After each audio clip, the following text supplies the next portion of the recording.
Okay, hi, my name's David Joseph, and you're listening to the Free Will, Science and Religion podcast. I'm here today with George Ortega, Jamie Soden, and Trick Slattery.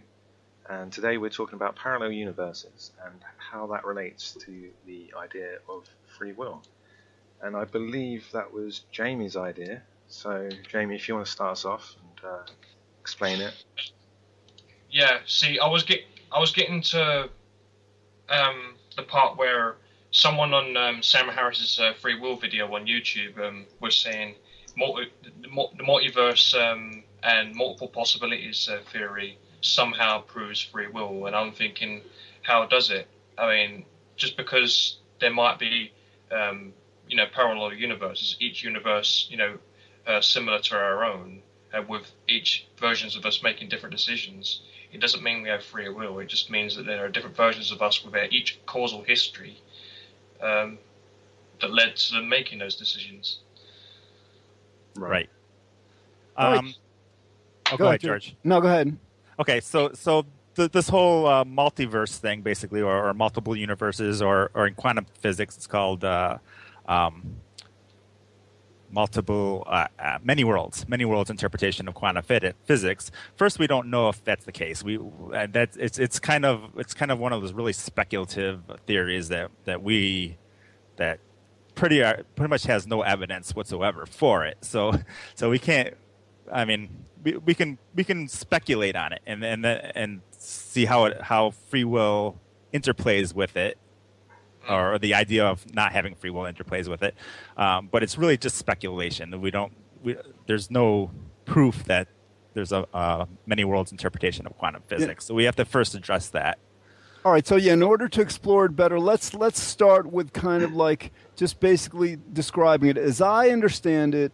And there may be different versions of it. It's that, like, basically any time we have a choice of acting one way or another, there's actually an infinite number of ways that we could act or choose or whatever. And, like, every one of these infinite number of ways that we could act actually takes place in a different universe. Is that the many worlds? Yeah. Yeah, that's what it is. It's basically what it is all the possibilities, quote unquote, that we could do are in a superposition state. So they're all in this superposition state, and then each of them basically what's called decoheres into their own separate universe that's separate from all the other universes. So if Jamie has a glass of water, but he could have had a glass of Coca-Cola. In another universe, he's having a glass of Coca-Cola as well. Standing on his head. Standing on his head. You know, it gets really absurd. I mean, you can say that in one universe he shaved off his head, in another universe he has a mohawk. I mean, it's absurd. But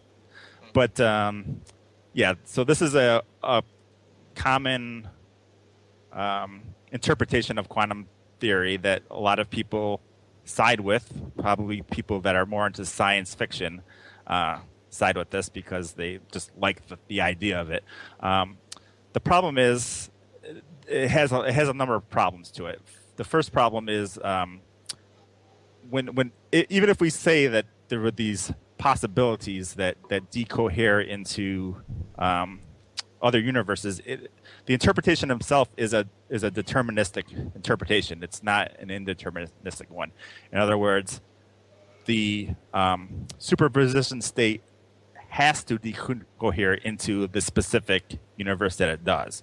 So it's equally as forced. So each universe has to take place the way it does through each iteration of lines of universes. so each of these universes that happen are deterministic. They're equally as deterministic as our own universe that we're experiencing, basically. So it runs into this very same problem of determinism not being compatible with free will. Okay.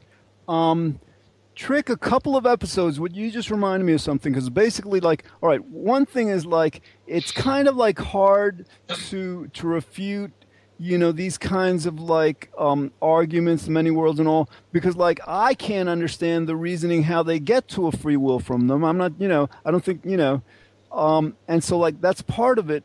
But Trick, what you said a couple of episodes ago was that you were referring to some recent research that showed that when a person has a certain position, the more you try to convince them out of it, the more entrenched they become and all. And the reason I just wanted to go over this briefly, I mean, it relates somewhat to this parallel many worlds thing, but it also relates to our efforts to get the world to understand that free will is impossible.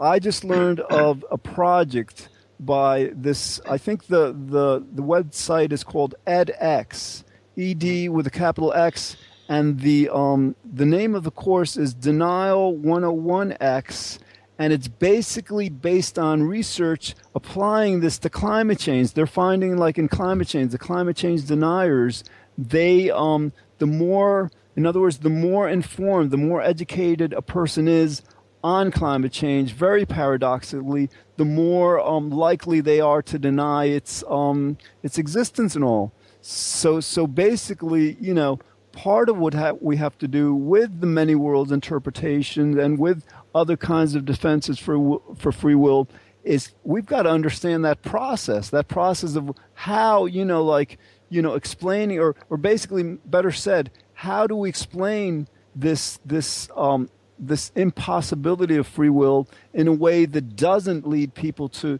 then, just actually become more entrenched in their beliefs? But I just wanted to mention this because, again, to the extent we can understand how they're applying this to climate change, because climate change is something so vastly important that I think people are getting the reason to really, to explore this. If we can understand it from that perspective, we can bring it into our project and, help us. Yeah. Yep. I think in terms of the quantum interpretation of the many worlds interpretation, for people postulating some kind of free will, what they tend to get hung up on is this idea of each of them being possible. So each of these worlds having possibility. But in reality, the whole kind of idea of possibility is kind of false. Each possibility is just basically a split off. It's not really a possibility for that person in that specific universe. So the whole idea that they can, choose Coca-Cola over Pepsi is really a mistake. Either they're in the universe where they choose Coca-Cola, or they're in the universe where they choose Pepsi. So it's just a mistake in thinking that possibility means that they actually could have chosen otherwise, which isn't the case for that interpretation. So it's basically just mistaken thinking. Does that make sense? Yeah, no, absolutely. And so so I'm trying to figure out, what the origin of this philosophy was. So I think is it to a certain extent that if we have an infinite universe, and that's a possibility that the universe is infinite, it seems to transcend logic, but that people say that within an infinite universe, then the logical correlate to that must be that anything or everything is possible. Because infinity implies that. So is that the kind of the foundation for the many worlds hypothesis? I think it has to do more with quantum states. Infinity is basically if you have a many worlds interpretation, you have an infinite number of possibilities, and I think infinity kind of is implied from the many worlds and not the other way around. If we were going to postulate an infinite universe, that's kind of a different thing. We were just talking more of a timeline thing where it's infinitely expanding or infinitely contracts back to forever, basically. So that's a totally different thing altogether. You don't necessarily need a many worlds interpretation to have that kind of infinity, but a many worlds interpretation doesn't imply that you have an infinite number of possibilities that are happening. All right. Again, so to refute it, basically, whether we're going to understand the reality based on like what Trick was explaining before, just the idea that like if we're making a decision, the decision is being made in this universe and not in a parallel universe, or even if we were to conjecture that our decision is actually, being made somehow in a parallel universe. Either way, there's no way from either construct that free will could be possible, because again, as Jamie was saying before, the causal chain, this chain of cause and effect would apply to everything, to any possible universe. Exactly, and one more thing that's really important, because this many worlds interpretation is kind of dangerous thinking. It leads us to more of like right now we have kind of deterministic thinking, which is a good thing. We understand that our causal consciousness leads to certain events. If we have many worlds interpretation, basically we have every possibility happening. So Jamie, let's say Jamie convinced the guy that in the last episode that we're talking about over whatever he was trying to convince him of. It would be kind of moot to do that, because there'd be other universes where he doesn't convince the person anyway. So no matter what we do, the worst case scenarios happens, the best case scenarios happen, all the different scenarios happen. So anything we do kind of becomes a moot thing. We don't have free will, but it turns to more of a fatalism type of not having free will, which is a kind of a poor way of thinking about not having free will, in my opinion.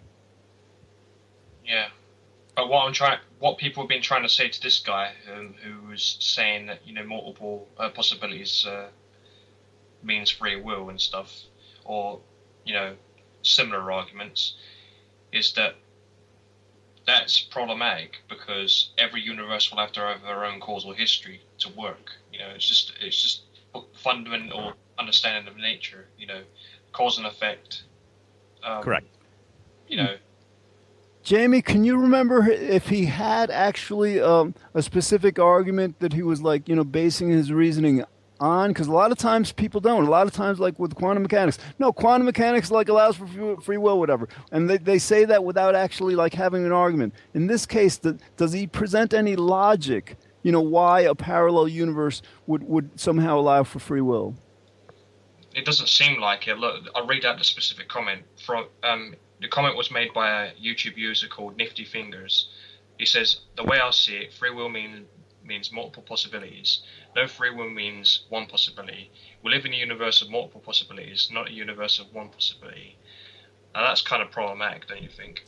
Well, that goes back to what I said about this word possibility being misunderstood in the context of the many worlds interpretation, and I've seen this type of argument before, and they're just not understanding that it's not really technically a possibility, that the many worlds interpretation is a deterministic, meaning entirely causal interpretation, and there is no other option. All those separate worlds have to happen the way they happen.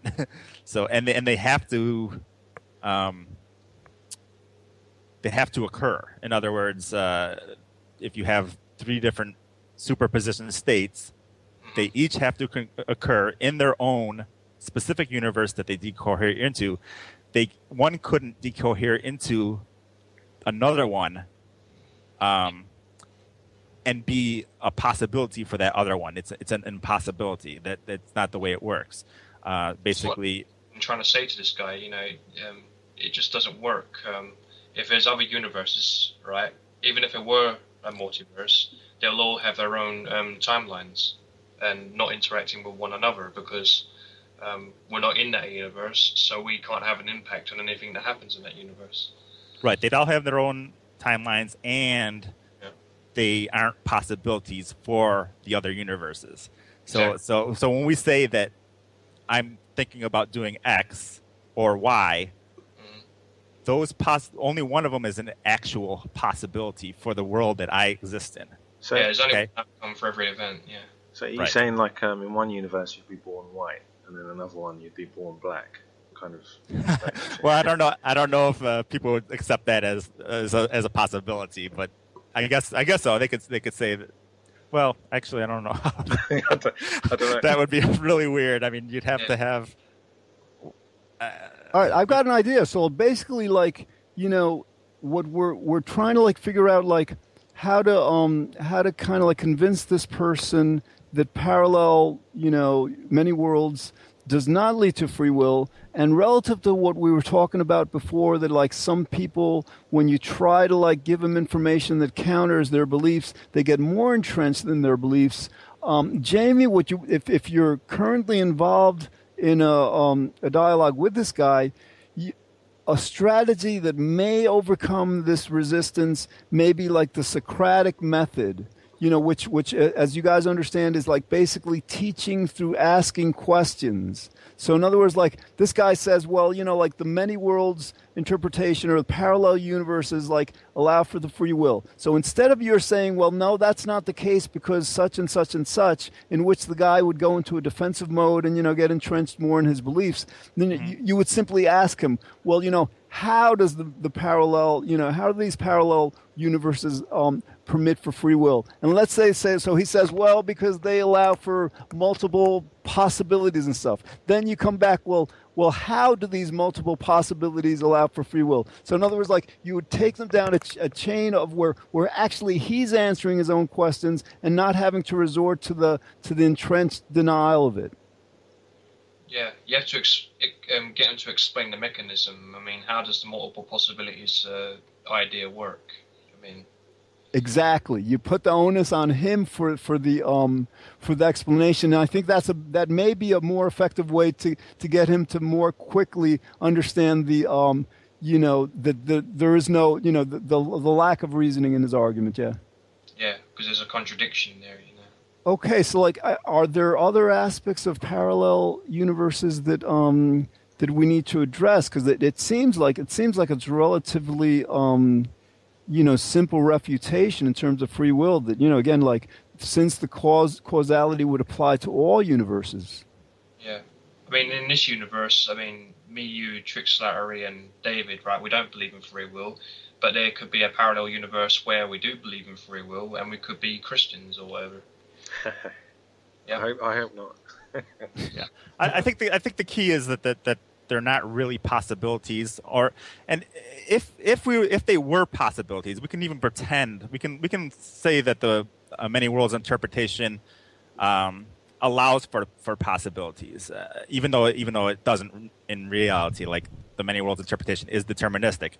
We could pretend that those superposition states, the three different options, choosing an apple, banana, or an orange, happen. And I know we don't agree with that acausal events happen really, but we're going to just say that for this scenario that they acausally happen. That either a banana, apple, or an orange option will pop into your universe, whereas banana, apple option pop into the other universe, and then the other option pops into the other universe acausally. So if we postulate that it doesn't happen through a causal mechanism, which isn't the many worlds interpretation, but it's just a different mechanism to postulate, those aren't anything that we have control over. So it runs into the same problem of both causality and acausal events being incompatible with free will, regardless if you have one or a million universes, or a billion universes, or a trillion universes. So that's kind of the focus you have to point to is no matter what, it's either causally going to happen, the different universes, or acausally going to happen, and either way, there's no free will about it. All right, I think we've explored this. Let's segue. I sent you guys an email a few days ago with a link to this video. I don't know if you've seen it yet, but basically it's Neil deGrasse Tyson hosting a panel that included several neuroscientists, that included Bill Nye the Science Guy. Yeah, okay? yeah. I fast forwarded to the part where they're talking about free will. Oh man, it's only 4 minutes. And so here's the thing. So the neuroscientist, is basically describing Lebet's and subsequent experiments, saying 10 seconds before a person makes his decision to press a button or whatever, the researchers have already predicted which button the person is going to select. And so basically she says, like, so that essentially means free will is an illusion, right? Now, Bill Nye's answer was, yeah, but the brain is making the decision, so aren't we the brain? So anyway, the question I want to pose to you guys is, like, how do people like Bill Nye and Neil deGrasse Tyson not get this? What do you think is their motivation? I didn't see that Neil deGrasse Tyson had an opinion on it in that video, but maybe I missed that part. But I did see that the other person did. And you may be right. You may be right, Trick. In other words, I guess maybe I would have expected more of a defense of the neuroscientist by Tyson, whatever, because he was moderating. But you may be right. He was moderating. I didn't really get the impression that he actually wanted to state opinion, though I have a feeling he probably would have taken the free will side if pushed. But as for, what's the other guy's name? I can't think of it. Bill Nye, the science guy. Bill Nye, the science guy. That's right. As for Bill Nye, what was the example he used regarding the car thing? Like the car and something about the trunk on the car? I couldn't. Oh. Do you remember that? What is it, that we're driving the car or something? Or like, I don't remember. Oh, that's it. So basically he had the example of you dropping your key in the car and then you having the feeling that you're going to close the trunk of the car, but you catch yourself before you do that, or something like that. So basically, his idea of free will is totally intuitive. He just has this intuitive feeling that that's free will for some reason. I'm not sure really why. I remember now, yeah, and then like what he doesn't get, like basically you're changing your mind. You're becoming aware of something. So how's that, like, like in other words, like you think you're gonna, oh God. Yeah. So basically, the fact that you caught yourself in mid change of changing your mind or something about something means that you have free will, but he doesn't understand that change happens through a causal mechanism. It had to happen. So I don't know. So that's where I think he's confusing the idea. So all right, but again, like, are these guys? Is there? Because like again, there's a lot of research called motivated reasoning.